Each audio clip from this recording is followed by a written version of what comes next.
মনে করায় দেই, কাবিল একজন নবীর সন্তান, লূত আলাইহিস সালামের স্ত্রী একজন নবীর স্ত্রী, নূহ আলাইহিস সালামের স্ত্রী একজন নবীর স্ত্রী, আবু লাহাব সর্বকালের সর্বশ্রেষ্ঠ মানব মুহাম্মদ সাল্লাল্লাহু আলাইহি ওয়াসাল্লামের চাচা, আবার ফিরআউনের ওই স্ত্রী, তার নাম, দাসীর নাম কি? আসিয়া।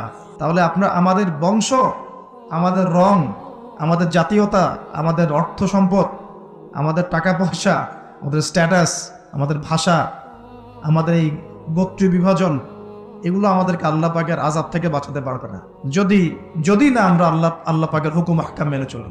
একজন নবীর ছেলে কোথায় যাচ্ছে? একজন নবীর স্ত্রী কোথায় যাচ্ছে?